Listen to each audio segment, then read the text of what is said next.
હાલો friends, આજે આપણે બનાવશું ભરેલા કારેલાનું શાક. તો આ કારેલાનું શાક આપણે એવી રીતના બનાવશું કે જે ખાવામાં કડવું પણ નહીં લાગે અને એકદમ ટેસ્ટી લાગશે. તો ચાલો શરૂ કરીએ આજની રેસીપી. તો અહીંયા મેં કારેલાનું શાક બનાવવા માટે મેં અહીંયા 5 નંગ કારેલા લીધા છે.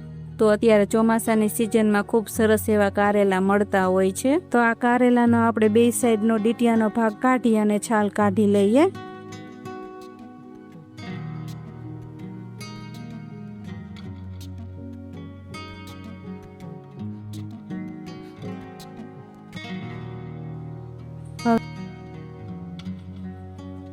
કારેલામાંથી બી કાઢી લેશું.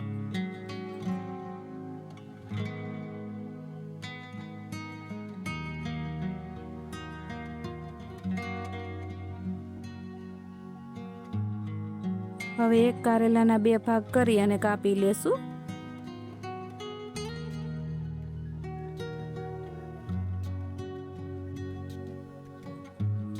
તો આ રીતના બધા કારેલા મેં કાપી લીધા છે.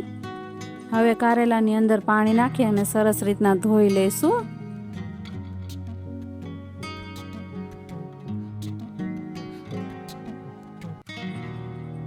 હવે આ ધોયેલા કારેલા બધા આપણે કુકરની અંદર એડ કરી દેશું. હવે કારેલાને બાફવા માટે કુકરમાં કારેલા ડૂબે ને એટલું આપણે પાણી એડ કરશું. હવે અડધી ચમચી મીઠું નાખશું. પછી આ રીતના કુકરનું ઢાંકણ બંધ કરી અને 3 સીટી કરી લેશું. તો આ કુકરની 3 સીટી થઈ ગઈ છે. હવે કુકરને આપણે નીચે ઉતારીને કુકરને ઠંડુ થવા દઈશું. કુકર ઠંડુ થાય ત્યાં સુધીમાં આપણે કારેલા ભરવા માટે લોટ શેકી લઈએ. લોટ શેકવા માટે આપણે કઢાઈ ગેસ ઉપર રાખી દીધી છે. લોટને શેકવા માટે આપણે કઢાઈમાં 2 ચમચા જેટલું તેલ એડ કરશું. હવે તેલ ગરમ થઈ ગયું છે, તેમાં અડધો વાટકો ચણાનો લોટ એડ કરશું. હવે આને મીડિયમ ગેસ ઉપર આપણે સારી રીતના લોટને શેકી લઈએ. લોટ આપણે ગોલ્ડન બ્રાઉન કલરનો થાય ત્યાં સુધી લોટને આપણે શેકી લેશું.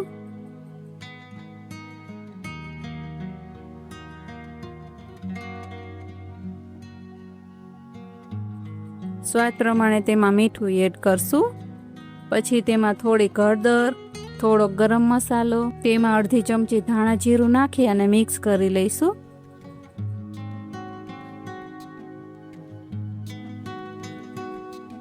તો આ લોટ આપણો શેકાઈ ગયો છે. હવે તેને નીચે ઉતારીને ઠંડો કરી લઈએ. હવે કુકરનું ઢાંકણ ખોલી અને કારેલાને આપણે બહાર કાઢી લેશું.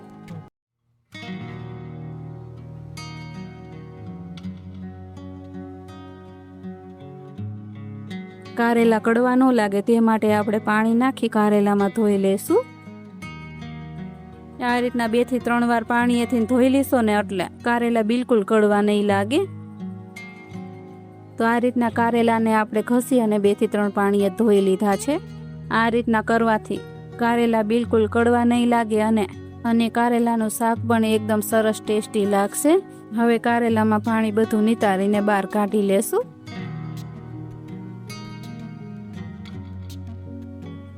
હવે આ લોટ આપણો ઠંડો થઈ ગયો છે. એમાં બાકીના મસાલા એડ કરી દઈએ. 1 વાટકી ઝીણી કાપેલી ડુંગળી એડ કરશું. 1 ચમચી જેટલો લીંબુનો રસ, 1 ચમચી જેટલું લસણવાળું ખાંડેલું મરચું. પછી તેમાં થોડાક કોથમીરના પાન નાખી અને સરસ રીતના મિક્સ કરી લેશું.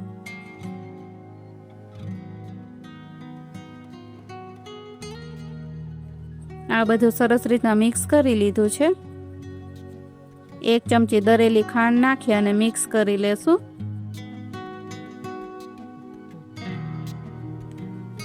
તો આ બધો મસાલો આપણે સરસ રીતના મિક્સ કરી લીધો છે. હવે કારેલાને આપણે ભરી લઈએ. હવે કારેલામાં આ રીતના મસાલો ભરી લઈએ.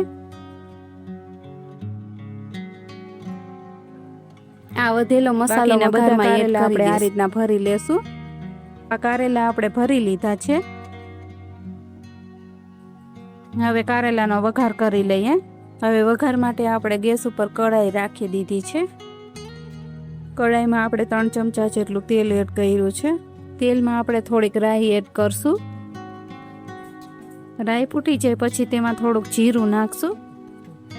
પછી તેમાં થોડીક હિંગ નાખી અને ભરેલા કારેલા તેલની અંદર રાખી દેશું.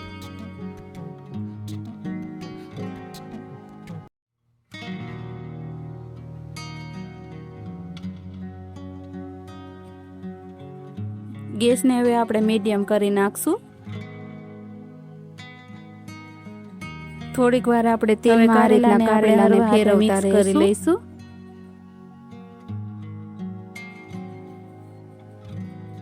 હવે આપણે કારેલા ભરતા મસાલો વધ્યો હતો ને તેને કારેલાની અંદર એડ કરી દેશું.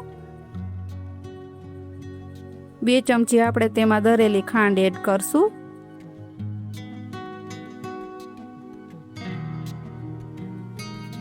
હવે આ બધું સરસ રીતના મિક્સ કરી લેશું.